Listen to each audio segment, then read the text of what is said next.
So it's only 8 p.m., but I'm kind of seriously considering going to bed right now because it's Friday, and if I wake up early tomorrow, then maybe I'll have a lot of opportunity to do contiguous things.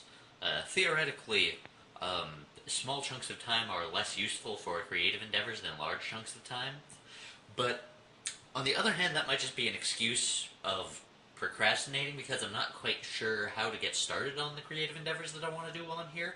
Because, well, there's a lot of things I want to do, but I don't know. Picking one kind of commits me to it a lot for the reason that there's just not a ton of time. And I have a full weekend this weekend for creative endeavors, which on one hand is a good thing because I want to do those, but on the other hand, it's not. I'm not very happy about it because um, my friends, well, the I'm spending this weekend alone, whereas I will be spending future weekends not alone, and and that way would be better. And collaborating with Pixie for creative endeavors is much better than doing things by myself. But for things like programming a game, um, I was kicking around the notion of a toy.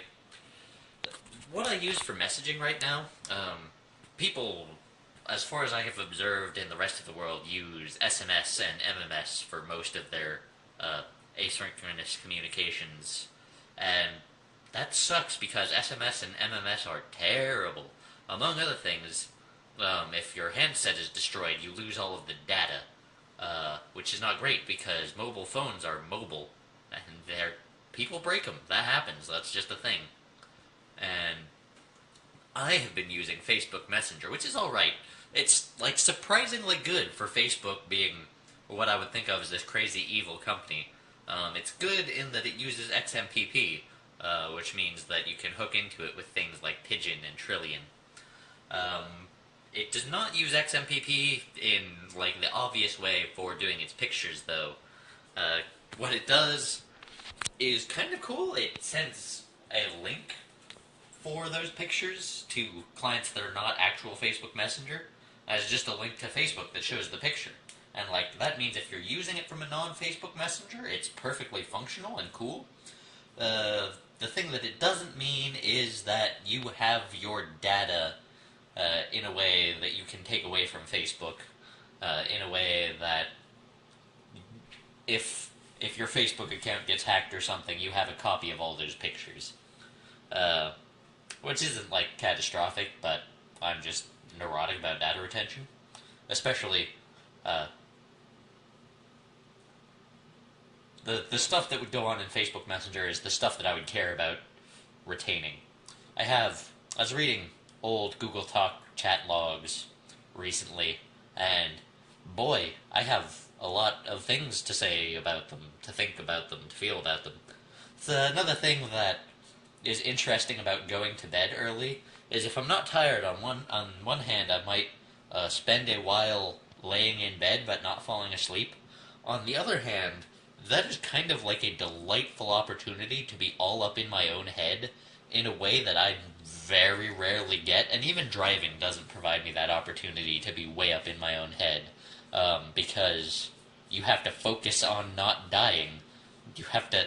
It's like a relatively minimal amount of cognitive effort, but you just can't go down a rabbit hole because you can't be gone for 45 seconds at a time in processing. You have to be responsive. So, sleep, I kind of resent sleep in a way that is different from how I normally resent sleep and from how I like hear a lot of people say they resent sleep, which is not as a waste of time, um, but as a disruption on your ability to sit and think. Like obviously, people meditate, and people who are really good at meditation uh, will meditate for a long time without falling asleep.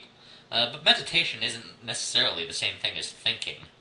Uh, they're related, but I don't know. I wish I had a text editor in my brain because that's like the one thing that I want to do. And I don't want it to necessarily be super fancy or anything. I just want to be able to store my thoughts in a way that is not corrupted by time, that is that I if I think a thing and I want to remember it, I can remember it. And that's not an agency that humans have by default. Like, you cannot remember things at will. Not even small things. Like, if you have to remember the number 384, like, that's slightly difficult. Like, if in 18 months somebody asks me what number I picked for this video, I'll probably not remember. It's if as like the dominant species and the jewel of the universe, if that's how we think of ourselves, if we are the way the universe knows itself, it would be nice if we had the native capability to remember things at will, amongst other things.